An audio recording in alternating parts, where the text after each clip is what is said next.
Era de madrugada, cuando un avión A330 volaba sobre el cielo del Atlántico, en medio de una tormenta violenta. Al acercarse al ojo del huracán, en la cabina empezó a extenderse un extraño olor a hierba fresca.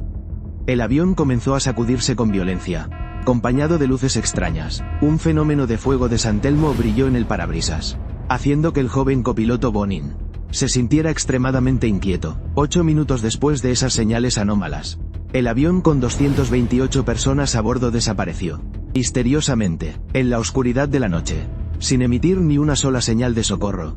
Un avión moderno que volaba con total estabilidad desapareció de repente, causando conmoción y miedo en todo el mundo. Pasaron 2 años, hasta que se logró recuperar la caja negra del fondo del mar, revelando una verdad increíble. Hola a todos, soy Tri. Hoy les contaré la tragedia que se hundió en el Atlántico, un accidente causado por la pérdida de sustentación, el 31 de mayo de 2009, en la ciudad de Río de Janeiro, Brasil. Ya había oscurecido. 216 pasajeros hacían el check-in para el vuelo AF447 de la aerolínea Air France, en el aeropuerto internacional de Galeão. Se preparaban para un vuelo transatlántico durante toda la noche, con destino a la ciudad de París. Se esperaba aterrizar al mediodía del día siguiente. La aeronave asignada esa noche era un Airbus A330-200 de última generación, con solo 4 años de uso. Mientras se reabastecía de combustible, los pasajeros tomaban sus asientos. Este avión de fuselaje ancho y 2 motores era el modelo insignia de Airbus. En ese momento, equipado con sistemas de control de vuelo electrónicos de vanguardia, excepto por un accidente en pruebas debido a error humano. El A330 había mantenido un excelente historial de seguridad, gracias a su sistema automático avanzado. El viaje de 9.300 kilómetros sobre el Atlántico sería operado por 3 pilotos: el capitán Marc Dubois, de 58 años, el copiloto Robert, de 37 años, y el piloto al mando era Bonin, de 32 años, quien había completado el curso de habilitación del A330 hace apenas unos meses. El capitán Dubois era un piloto veterano con más de 11.000 horas de vuelo, encargado de supervisar y comunicarse. Por su parte, Robert era quien más experiencia tenía, volando el A330 entre los 3 tripulantes, que actualmente se dedicaba a tareas administrativas. Participó en este vuelo para mantener su certificación de vuelo en ese modelo, como exige la ley. Durante el trayecto, Robert reemplazaría al capitán al mando durante las 4 horas de descanso de este último. Para muchos pilotos de Air France, la ruta a Río de Janeiro era una asignación atractiva, ya que la ciudad es un paraíso turístico en Sudamérica. Tras llegar a Río, el capitán Dubois con su novia, Bonin con su esposa, y Robert, se alojaron en un hotel junto a la playa de Copacabana. Tenían 3 días libres antes del regreso, así que aprovecharon para disfrutar con sus seres queridos. A las 10:29 de la noche UTC, el vuelo AF447, operado por Bonin, despegó del aeropuerto de Río de Janeiro. Después de unos 30 minutos, el avión ascendió a su altitud de crucero de 10.668 metros, 35.000 pies, volando paralelo a la costa de Brasil hacia el noreste. Gracias al piloto automático, el trabajo durante el crucero era más relajado que antes. Después de más de 2 horas de vuelo, el capitán Dubois empezó a comunicarse con el centro de control aéreo del Atlántico brasileño, a realizar la última llamada. El capitán respondió con una frase simple: «Está bien, sin problemas». Después de eso, el vuelo AF447 de Air France entró oficialmente en el espacio aéreo del sur del Atlántico, donde ya no había comunicación por radio con el control de tráfico aéreo. Esa fue también la última vez que el mundo escuchó la voz de la tripulación, a unos 100 kilómetros por delante del avión. En la zona al norte del Ecuador, una franja de nubes tormentosas se había desarrollado completamente. En las imágenes satelitales, la zona tormentosa aparecía como una masa alargada. Se trataba de la zona de convergencia intertropical. Este fenómeno meteorológico se forma por la interacción entre los vientos alisios del noreste del hemisferio norte y los vientos alisios del sureste del hemisferio sur, elevando capas de aire húmedo desde el mar hacia arriba, formando nubes convectivas intensas. En el mes de mayo, casi todos los días, se presentan tormentas al norte del Ecuador. Sobre el Atlántico, estas nubes de tormenta cubren grandes áreas, acumulando una enorme cantidad de energía. Las cimas de las nubes a veces superan la altitud de crucero de los aviones comerciales, en vuelos largos que cruzan el océano. Debido a limitaciones del corredor aéreo, los pilotos suelen verse obligados a atravesar zonas de tormenta. La tripulación ya había sido advertida esa noche sobre posibles tormentas. El copiloto Bonin monitoreaba atentamente el radar para observar los cambios en las formaciones de nubes. Durante el vuelo, zonas de retorno de radar en color rojo parpadeaban constantemente, indicando tormentas severas, a la misma altitud en la que volaban. Ante esa situación, Bonin propuso ascender para evitar la zona oscura que tenían delante. Bonin lanzó la advertencia. Al escucharlo, el capitán Dubois respondió con calma: «Lo veo». Sin embargo, no aceptó la propuesta de Bonin. Y la razón era clara.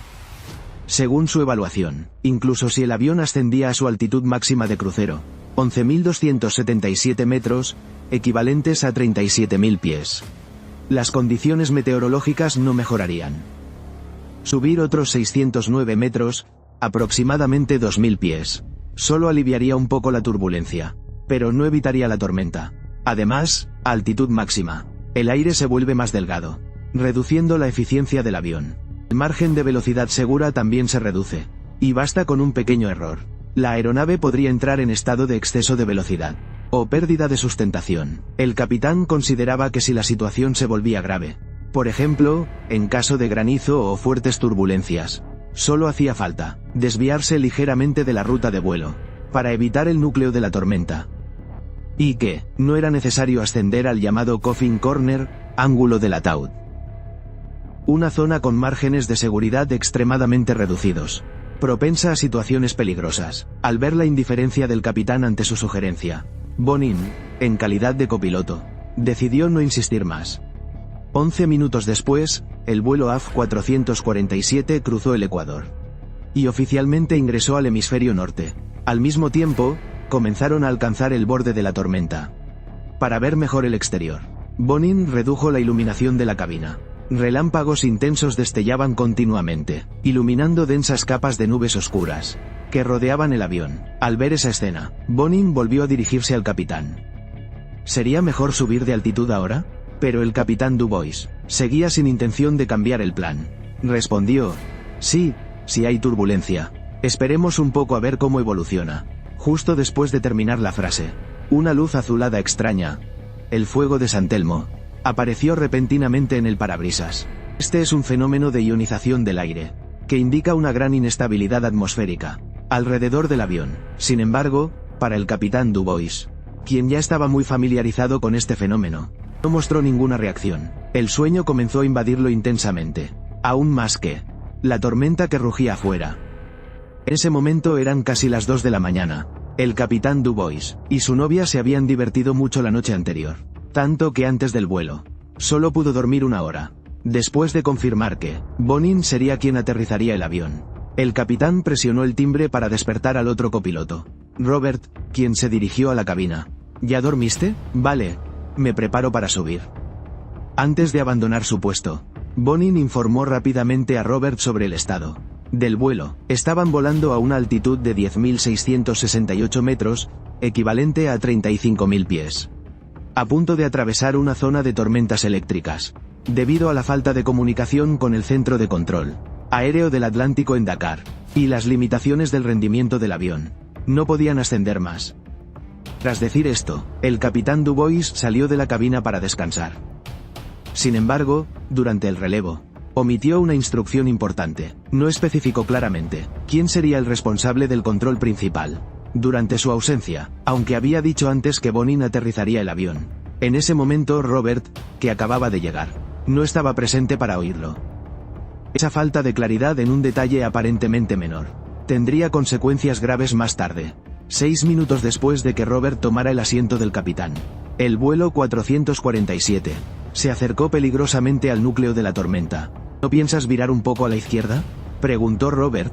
«Podrías virar un poco a la izquierda», continuó diciendo, y al escucharlo, Bonin ajustó el rumbo con un giro de 12 grados a la izquierda, para evitar la zona de tormenta intensa que el radar mostraba en rojo.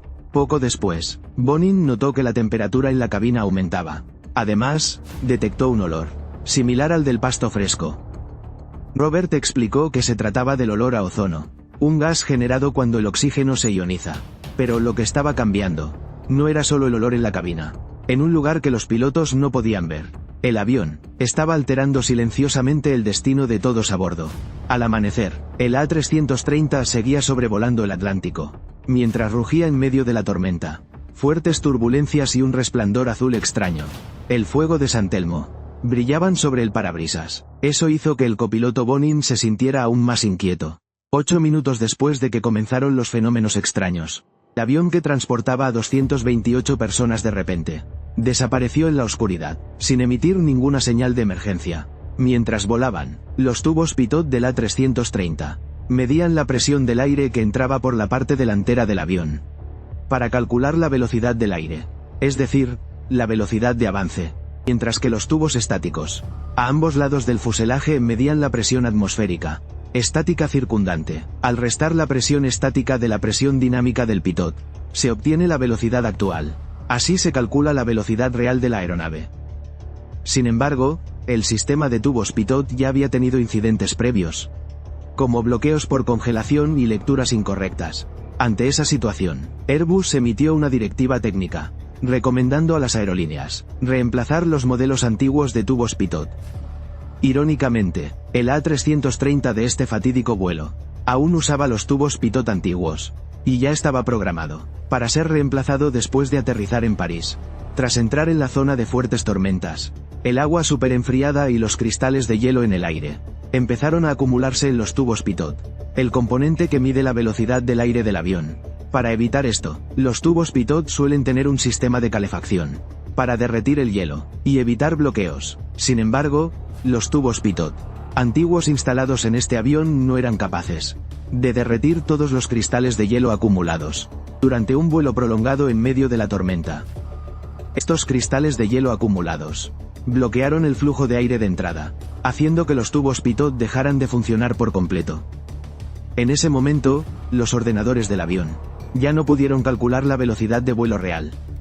Así que, mientras volaban en medio de la tormenta, el vuelo AF-447 repentinamente perdió el modo de piloto automático y el control automático de gases.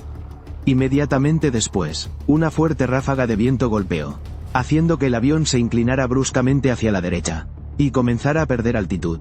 En el panel de control, la velocidad de vuelo mostraba una caída de 275 nudos a solo 60. Lo que equivale de aproximadamente 509 km por hora a solo 111 km por hora. Una cifra extremadamente anormal. En ese momento, Bonin gritó: "Yo lo controlo", e inmediatamente intentó estabilizar el avión. Sin embargo, debido a los errores en la velocidad, el sistema de control de vuelo electrónico cambió del modo normal al modo alternativo. En este modo, el piloto debe operar el joystick con mucho más cuidado y precisión. Pero Bonin actuó con movimientos bruscos y sin control. Tiró constantemente del joystick hacia atrás, intentando levantar el morro del avión y devolverlo a la altitud de crucero original. Sin embargo, esta acción fue extremadamente peligrosa, especialmente porque el avión se encontraba cerca de la zona llamada el ataúd, un área con un margen de velocidad muy estrecho. En ese preciso instante, una alarma de pérdida de sustentación, stall, comenzó a sonar en la cabina. ¿Qué está pasando? Ya no se muestra la velocidad, respondieron. La alarma de pérdida de sustentación, acompañada de una advertencia de altitud, indicaba que el avión había superado la altitud de crucero prevista tras intentar volver a ascender. En ese momento, si Bonin hubiera ajustado la actitud de vuelo cuidadosamente, posiblemente la situación no se habría deteriorado tanto. Pero, debido a los continuos y fuertes tirones del joystick, el avión entró en un movimiento oscilante constante, inclinándose a la izquierda y luego a la derecha. Bonin se concentró totalmente en corregir la inclinación del avión, descuidando un factor extremadamente importante: controlar el ángulo de ascenso y la velocidad. Las alarmas resonaban con fuerza en la cabina, llevando a ambos pilotos a un estado de pánico grave y creciente. Robert, con una voz casi temblorosa, intentaba leer los datos del panel ECAM para Bonin. Descubrió que el avión estaba ascendiendo nuevamente a una velocidad de más de 1800 metros por minuto, equivalente a más de 6000 pies por minuto. Una cifra peligrosa. Fíjate en la velocidad de ascenso. La estoy bajando, Al escuchar la advertencia de Robert, Bonin se dio cuenta y empujó suavemente el mando hacia adelante, para reducir la velocidad de ascenso. Sin embargo, el avión seguía ganando altitud. Robert repitió: seguimos subiendo. El indicador muestra que estamos subiendo. Bonin respondió: lo sé, ya lo estoy corrigiendo. Sin embargo, después del aumento de altitud, la velocidad indicada cayó por debajo de 50 nudos. Ahora casi 93 km por hora, mucho menor que cuando empezó la falla. Bonin no se dio cuenta de que subir tanto había reducido drásticamente la velocidad. Al contrario, incluso redujo los gases. Tiró de la palanca de potencia hacia atrás, lo que mostraba que Bonin había comenzado a perder conciencia de la situación, una condición conocida como pérdida de conciencia situacional. Mientras tanto, Robert no se quedó quieto. Intentó cambiar la fuente de datos de velocidad, para restaurar la lectura precisa de velocidad en su pantalla, y el resultado lo sorprendió profundamente. Cuando el avión estaba a una altitud de 11.277 metros, equivalente a 37.000 pies, la velocidad real era de solo 183 nudos, aproximadamente 339 km por hora. Al darse cuenta de la gravedad, el copiloto, Robert, presionó repetidamente el botón de llamada para despertar al capitán, esperando que pudiera ayudar, mientras ambos pilotos, en la cabina, estaban entrando en estado de confusión. Desde el principio, la pantalla del sistema ECAM mostró más de 10 líneas de advertencias distintas. Sin embargo, entre ellas no había ninguna sobre velocidad no confiable, que era la señal más crítica. Y debido a la ausencia de esta advertencia, los dos pilotos no realizaron el procedimiento necesario, que era desactivar la guía de vuelo, Fly Director, el instrumento que ayuda a volar en modo manual. En cambio, la barra indicadora seguía parpadeando, proporcionando instrucciones de vuelo, aunque también estaba siendo afectada por datos erróneos. Cuando los indicadores de velocidad volvieron temporalmente a la normalidad, el indicador en pantalla cambió al modo de ascenso vertical, solicitando al avión subir en línea recta, a una tasa de unos 426 metros por minuto, equivalente a 1.410 pies por minuto. En una situación de presión extrema, Bonin pareció confiar más en las indicaciones del sistema que en su propio juicio.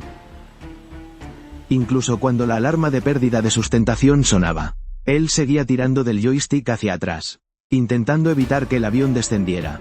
Cuando el ángulo de ataque alcanzó los 16 grados, la sustentación aerodinámica casi desapareció por completo. El avión, que pesaba más de 200 toneladas, empezó a vibrar y a caer en picado, aunque ambos copilotos habían sido entrenados para manejar pérdidas de sustentación en simuladores. Nunca habían experimentado una situación real, con un avión de gran tamaño como el A330 entrando en pérdida en condiciones reales. El viento silbaba fuertemente, mientras el avión se precipitaba de cabeza, acompañado de fuertes vibraciones, haciendo que Bonin sintiera lo contrario, pensando que el avión iba demasiado rápido. En los Airbus, cuando se pierde sustentación, solo se activa una alarma sonora, a diferencia de Boeing, que también tiene vibración del mando, para generar una respuesta más intuitiva. Sumado a los datos de velocidad erróneos iniciales, es muy probable que ambos pilotos no se dieran cuenta de que el avión estaba en una pérdida crítica de sustentación. Según el entrenamiento, Bonin aumentó el empuje al máximo para incrementar la potencia de los motores, pero en lugar de bajar el morro para recuperar velocidad mediante el intercambio de altitud, él siguió tirando del mando hacia atrás, una maniobra adecuada en pérdidas a baja altitud, pero inapropiada a gran altitud. La diferencia fatal fue que ambos copilotos nunca fueron entrenados para recuperar una pérdida a altitudes elevadas. Bonin continuó actuando según su instinto previo, sin saber que esa lógica no era aplicable en ese contexto. Tiró con fuerza de la palanca hacia atrás.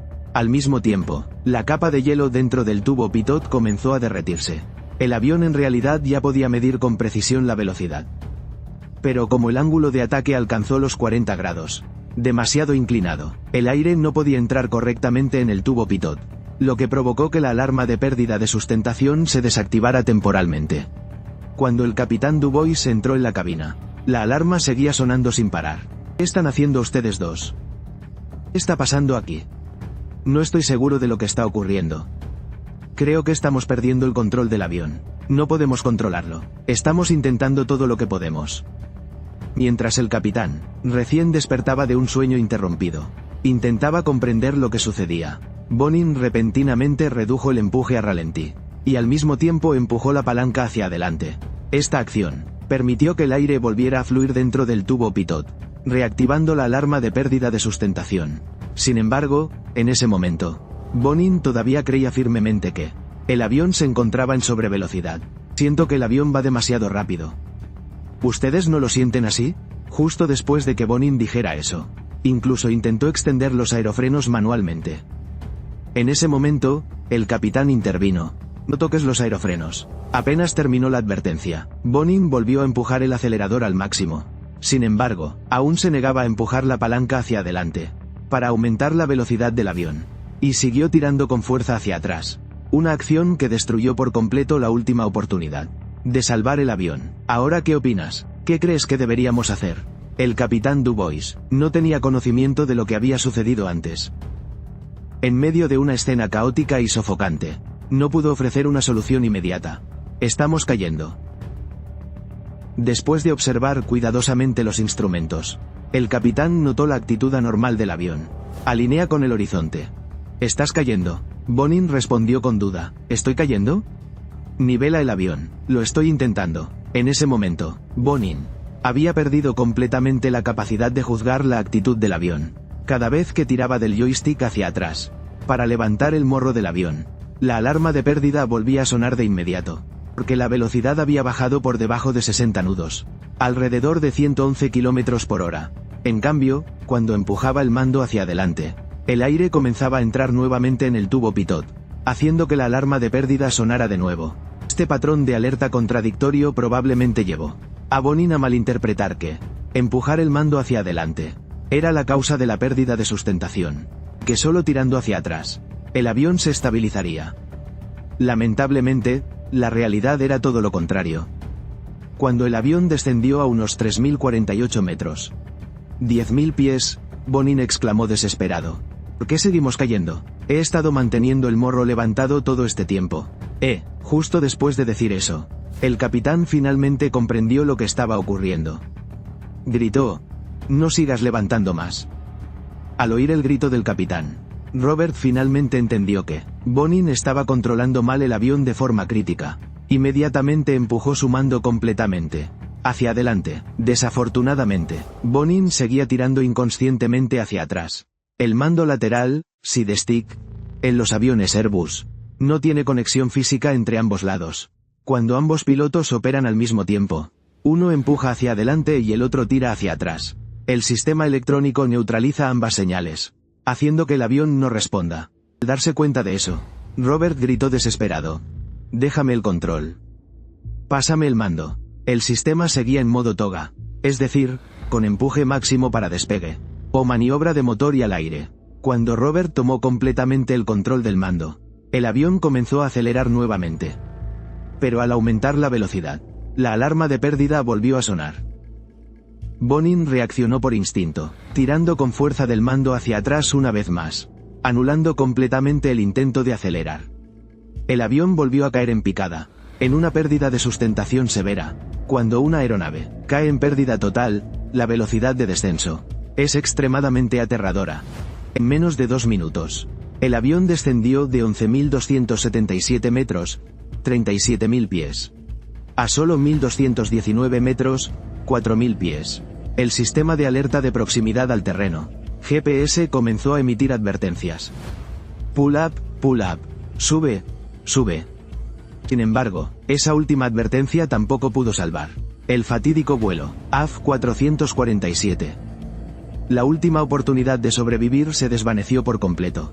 Tira del mando conmigo. Cuando ambos pilotos simultáneamente tiraron al máximo de los mandos laterales hacia atrás, el ángulo de ataque y el morro del avión comenzaron a elevarse otra vez. En un acto desesperado, Bonin presionó el botón rojo del side stick.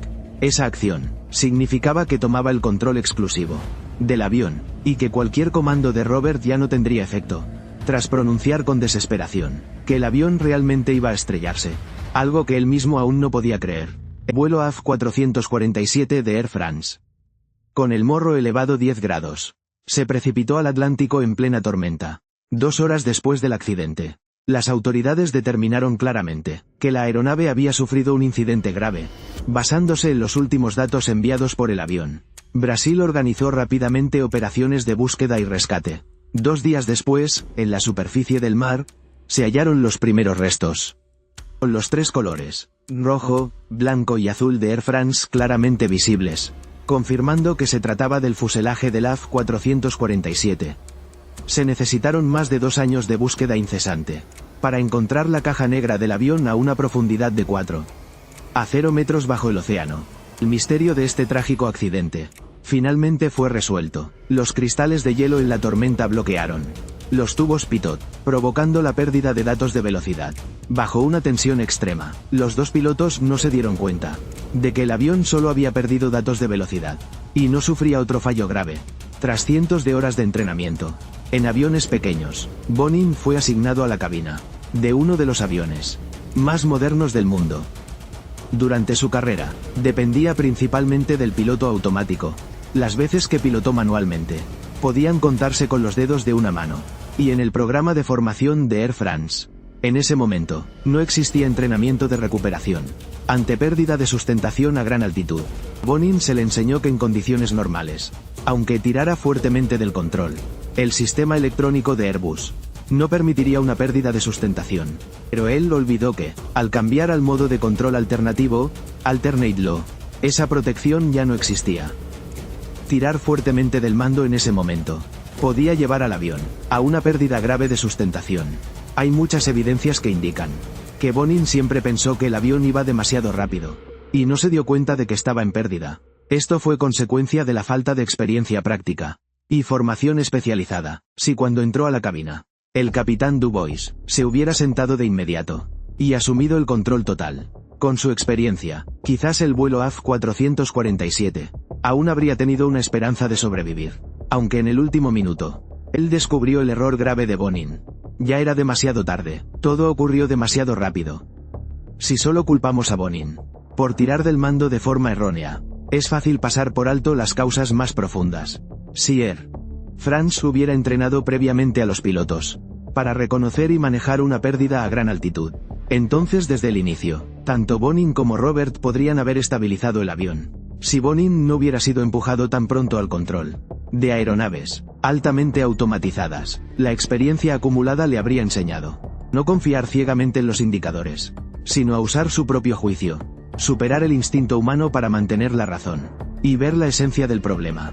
La tecnología ha hecho que la aviación sea más segura que nunca, pero la capacidad de pilotaje manual del ser humano sigue siendo un factor crucial en situaciones de emergencia. La tragedia del vuelo AF447, con 228 vidas perdidas, es una alarma para todos. ¿Cómo evitar que tragedias similares se repitan? Ese es el mayor reto que enfrenta la aviación en el futuro.